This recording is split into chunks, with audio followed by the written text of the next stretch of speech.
Selamat siang, saya Servianus Gonzaga-Ragung, mahasiswa program pendidikan profesional Fakultas Keperawatan Universitas Airlangga.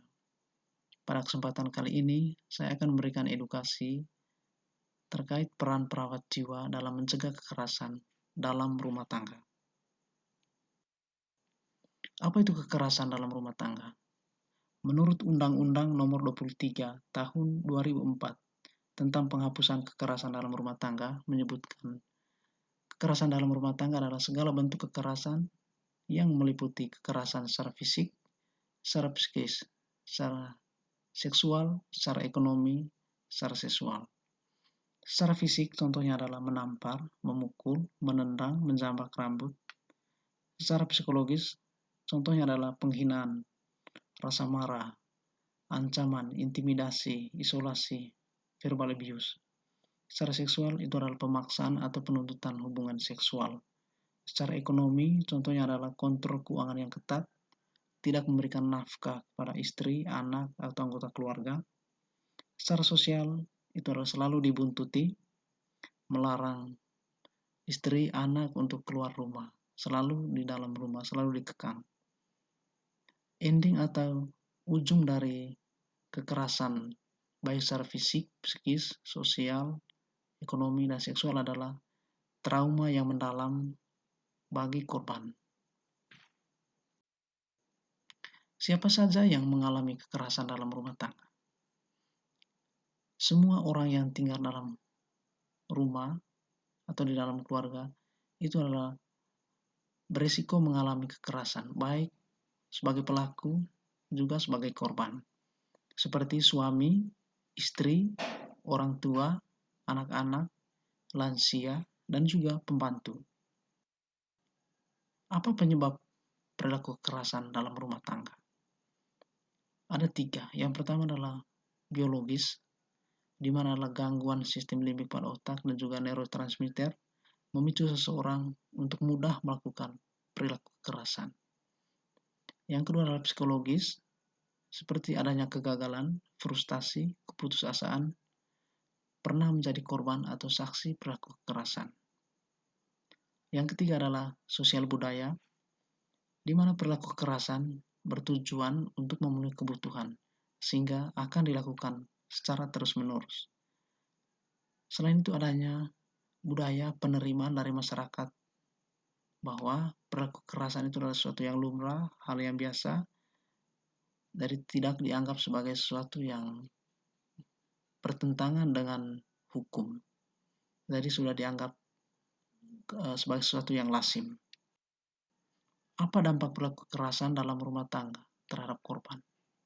Yang pertama adalah sindrom trauma perkosaan, terutama jika ini adalah kekerasan secara seksual. Yang kedua adalah ketidakberdayaan. Yang ketiga, keputusasaan. Yang keempat, ketakutan. Yang kelima, ansietas. Yang keenam, gangguan konsep diri, yaitu harga diri rendah. Yang ketujuh, isolasi sosial. Yang kedelapan, risiko atau bisa juga terjadi bunuh diri. Apa saja peran perawat jiwa dalam mencegah KRT? Yang pertama adalah prevensi primer. Itu bertujuan untuk memberikan promosi kepada orang tua, mempromosikan keluarga sejahtera. Promosi ini bisa dilakukan di rumah, atau di fasilitas kesehatan, atau di tempat-tempat berkumpulnya masyarakat.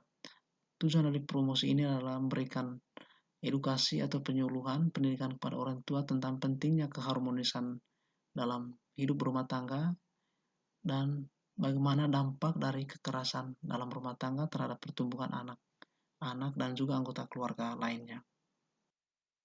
Prevensi sekunder itu adalah diagnosis dan tindakan bagi keluarga yang stres.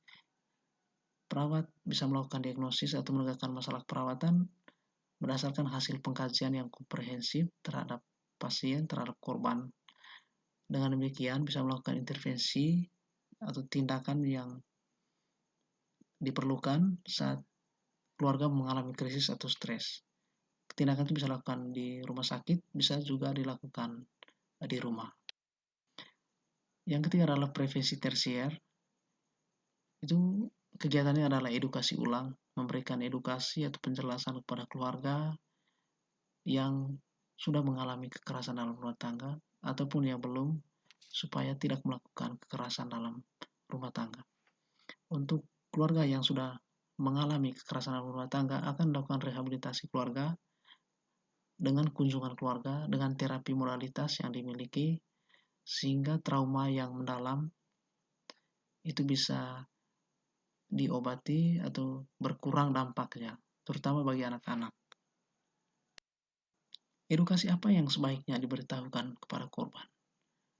Yang pertama adalah mempersiapkan perlindungan diri untuk selalu waspada, untuk punya pegangan seperti uang atau tabungan atau surat-surat penting lainnya untuk kebutuhan pribadi dan anak-anak. Yang kedua, menceritakan kejadian kepada teman dekat, kerabat, atau lembaga konsultasi. Dan ini yang penting, ketika mengalami kekerasan, harus selalu menceritakan kepada teman dekat bahwa ada kejadian atau kekerasan dalam rumah tangga. Yang berikut adalah bisa melaporkan ke polisi atau melakukan konsultasi hukum atau menempuh jalur hukum. Yang ketiga adalah pergi ke fasilitas kesehatan, ke rumah sakit untuk melakukan penanganan ketika terjadi perlukaan fisik. Bisa juga meminta dokter untuk membuat visum.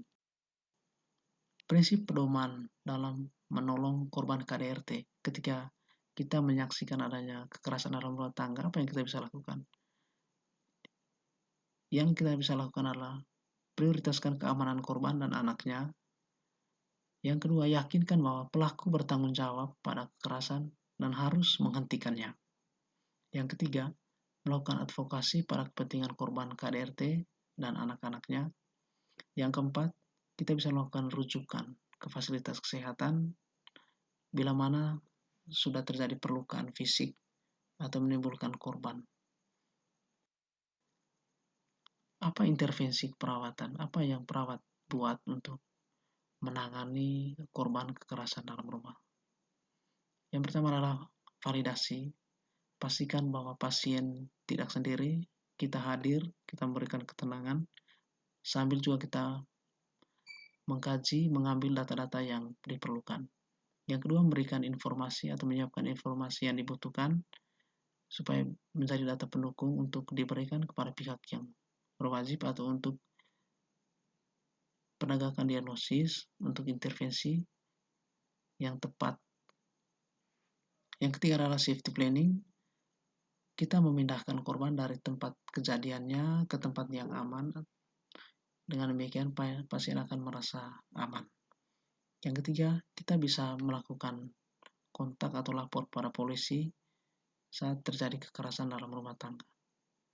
Yang kelima, kita bisa melaporkan adanya child abuse atau kekerasan terhadap anak. Yang keenam, kita melakukan rujukan atau menyerahkan kasus ini kepada pihak yang berwajib, pihak yang bertanggung jawab, sehingga korban selalu dalam keadaan aman, jauh dari intimidasi atau kekerasan selanjutnya. Sekian dan terima kasih. Semoga video ini bermanfaat bagi siapa saja yang menontonnya, melihatnya. Dengan demikian tidak terjadi lagi kekerasan dalam rumah tangga. Stop kekerasan dalam keluarga. Ayo sayang keluarga. Sampai jumpa. Terima kasih.